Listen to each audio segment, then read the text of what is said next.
Masyarakat pada umumnya lebih antusias melaksanakan berjamaah sholat Idul Fitri daripada berjamaah sholat fardu 5 waktu.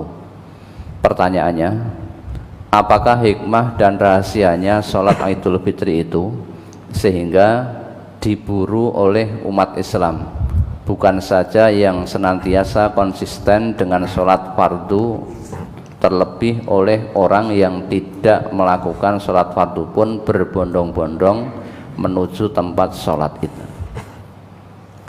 Sholat id itu hari raya tahunan.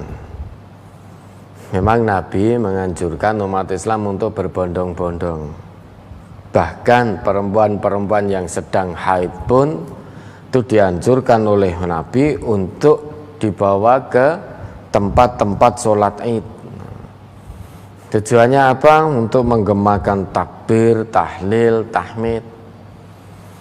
Nah, ini kalau tadi seperti yang ditanyakan, sholatnya mung nek id, nek bak dodok, berarti hanya setahun 2 kali. Nah, apakah itu dikatakan orang sholat? Apakah sholatnya ada manfaatnya? Yang namanya orang Islam ya sholat 5 waktu. 5 waktu itu tertib. Sedangkan kata Nabi kita, al-ahdul ladzi bainana wa bainahum as-shalah faman tarakaha faqad kafar.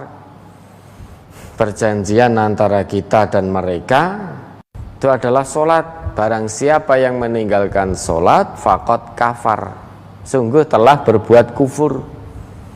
Orang Islam itu punya kewajiban sholat 5 waktu sebelum sholat-sholat sunnah yang lain. Kewajibannya 5 waktu.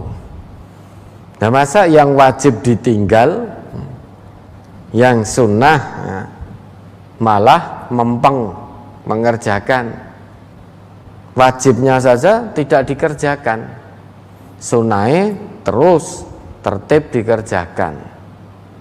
Nah, kira-kira apa di hadapan Allah juga masih disebut sebagai orang sholat? Orang sholat, orang Islam ya tandanya menjaga sholat 5 waktunya itu. Perkara di Idul Fitri maupun Idul Adha, orang yang telah ngaku Islam kemudian ikut berbondong-bondong, ya tidak apa-apa. Perkara diterima sholatnya atau tidak, itu urusan Allah. Yang jelas Idul Fitri ini hari raya tadi perintahkan untuk mengeluarkan sampai perempuan-perempuan haid, perempuan-perempuan yang hampir balik, perempuan-perempuan atau gadis-gadis dalam pingitan, diajak ke tanah lapang berbondong-bondong, kemudian bertakbir dan berdoa. Mudah-mudahan dalam sebuah sabda Nabi mendapatkan keberkahan pada hari itu dan kesucian dari dosa. Nah, tentu orang yang sholatnya berfungsi, paham tentang sholatnya, tidak hanya sholat setahun 2 kali. Coba dibuka Quran surat An-Nisa 103 itu. Fa'idha qadaytumus sholata fadhkurullaha qiyaman wa qu'udan wa ala junubikum. Surat An-Nisa nomor surat 4 ayat 103. A'udzu billahi minasyaitonir rajim. Fa idza qadaytumus sholata fadhkurullaha qiyaman wa qu'udan wa ala junubikum. Fa idza ma'nantum fa aqimus sholah innas sholata kanat 'alal mu'minina kitaban mawquta. Maka apabila kamu telah menyelesaikan sholatmu, ingatlah Allah di waktu berdiri, di waktu duduk, dan di waktu berbaring. Kemudian apabila kamu telah merasa aman, maka dirikanlah sholat itu sebagaimana biasa. Sesungguhnya sholat itu adalah kewajiban yang ditentukan waktunya atas orang-orang yang beriman. Ya, dalam kondisi tidak normal, misalkan perang saja, kewajiban umat Islam itu tetap mendirikan sholat meskipun dalam kondisi tidak normal. Misalkan dalam keadaan berperang, sholat tidak boleh ditinggalkan selama akal masih sehat. Meski kondisinya perang berkecamuk, selama akal masih sehat tetap wajib mendirikan sholat. Nah, nanti ketika sudah aman kondisinya, maka jalankan, dirikan sholat sebagaimana normalnya. Karena sholat itu waktunya telah ditentukan atas orang-orang yang telah mengaku dirinya beriman kepada Allah. Nah, ini ada orang ngaku Islam, ngaku iman, neng sholatnya hanya hari raya, berarti hanya setahun 2 kali. Padahal perintah Allah di sini, fa idza qadaytumus sholata fadhkurullaha qiyaman wa qu'udan wa 'ala junubikum. Orang yang sholatnya betul, ciri utamanya menurut Allah, dia akan senantiasa ingat Allah, baik dalam keadaan berdiri, dalam keadaan duduk, maupun dalam keadaan berbaring. Sehingga dalam setiap kondisi dan situasi dia akan selalu ingat Allah. Orang yang senantiasa ingat Allah tidak mungkin akan meninggalkan sholat wajibnya, itu tidak mungkin. Tidak mungkin. Lah ini aneh, ngaku Islam ning sholatnya mong hanya setahun 2 kali. Hanya setahun 2 kali. Wajibnya ditinggal, sunnahnya mempeng. Harusnya wajibnya tertib, kemudian diikuti dengan sunnahnya juga usahakan tertib. Apalagi sholat hari raya memang muakkadah, sangat ditekankan, sangat dianjurkan untuk kita datang. Namun ingat, jangan sampai wajib kita kalah daripada sunnah kita. Utamanya memang wajib dulu, jejeke dulu sholat 5 waktunya. Nah, kemudian setelah itu ikuti, sempurnakan 5 waktu dengan sunnah-sunnahnya. Ya sudah, orang itu memang kembali ke hatinya masing-masing. Kalau hobinya sudah punya hobi sholat setahun 2 kali, hanya itu tok. Kalau tidak mau merubah dirinya, hatinya tidak terbuka, ya tidak akan melakukan sholat wajib yang 5 itu. Karena hobinya sudah sholat hanya 2 kali dalam setahun dan rumangsa nyaman, rumangsa penak. Ya mungkin karena menjalankan sholat 5 waktu terasa terbebani. Nah, ini orang hanya ngaku-ngaku sebagai orang Islam saja, tapi tidak mengerti apa itu Islam. Nah, kita tidak usah kepingin,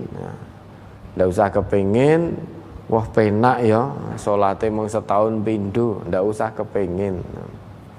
Kita orang Islam, ya mari punya kewajiban sholat 5 waktu. Kita betulkan sholat 5 waktu kita sehingga berfungsi sesuai dengan fungsi yang Allah kehendaki.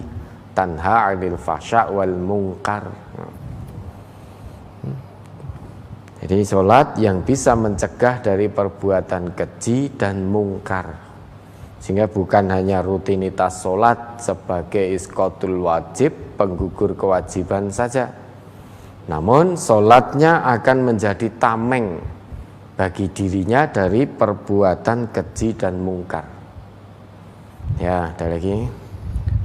Apakah doa sesudah sholat id sama dengan doa sesudah sholat biasa, Ustaz? Seperti istighfar 3 kali dan seterusnya.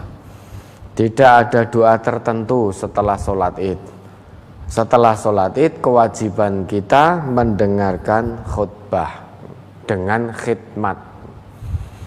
Maka nanti ya, pada segenap warga MTA dan simpatisannya setelah mendirikan sholat id jangan buru-buru pulang. Dengarkan khutbah dengan khidmah. Dengan khidmat, ambil ibrahnya, ambil pelajarannya dari nasihat-nasihat diniyah yang tersampaikan, kemudian dipahami dan berusaha untuk diamalkan. Sehingga jangan kesusu pulang, dengarkan sampai selesai khutbahnya. Adapun doa-doa sudah sholat id tidak ada doa tertentu. Kewajiban kita mendengarkan khutbah. Ada lagi? Haid saya tidak tentu datangnya, kadang 4 atau 5 bulan. Pernah 8 bulan baru dapat haid dan durasinya tidak tentu.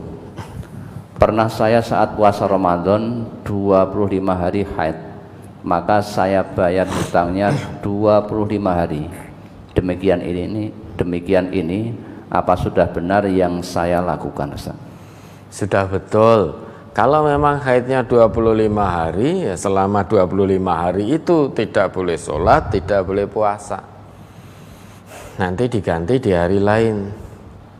Nah, biasanya haid panjang seperti ini ya, bisa dipicu karena alat kontrasepsi, atau bisa jadi karena mendekati waktu menopause dan lain sebagainya. Maka silahkan untuk diperiksakan ke dokter. Kalau memang itu karena alat kontrasepsi berarti nggak cocok. Nah, cari yang cocok. Nah, pengaruh-pengaruh dari KB memang seperti itu biasanya. Ada kalanya pengaruhnya haid menjadi tidak teratur, haid menjadi panjang. Kadang 1-2 hari keluar darah haid, besok nggak keluar, hari keempatnya keluar lagi. Ini alat kontrasepsi memang ada kalanya dampaknya seperti itu. Ya, silakan konsultasikan pada dokter. Kalau memang 25 hari haid, ya 25 hari tidak berpuasa dan tidak sholat. Ada lagi? Hadis halaman 1 bagian bawah dari brosur salat id dari Ja'far bin Muhammad dari ayahnya, dari kakeknya, bahwasanya Nabi Sallallahu Alaihi Wasallam biasa memakai kain buatan Yaman pada tiap-tiap hari raya. Hadis riwayat Baihaqi juz 3 halaman 280, dhaif mursal. Pertanyaan, kain buatan Yaman ini apakah sama seperti kain ridak dan izar yang dipakai untuk pelaksanaan haji dan umroh, atau seperti baju takwa yang dipakai oleh umat Islam di masa Rasulullah, atau bagaimana? Ya, saya sendiri tidak tahu bentuknya, karena di dalam hadis itu tidak disebutkan secara persis bentuknya seperti apa. Ibrah, pelajaran yang bisa kita ambil dari hadis itu bahwa jika hari raya maksimalkan kita menggunakan pakaian yang baik itu kalau ada. Kalau tidak ada, ya kita tetap menggunakan pakaian yang terbaik di antara yang kita punya.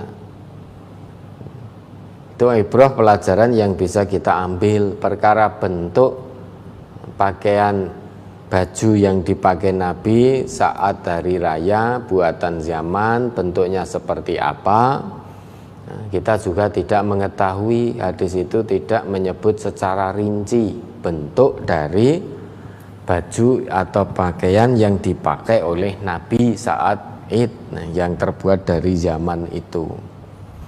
Pelajarannya, usahakan dengan memakai pakaian yang baik itu kalau ada. Kalau tidak ada, apa yang sudah Allah berikan, titipkan pada kita, kita pilih yang terbaik di antara yang kita punya. Ya, ada lagi.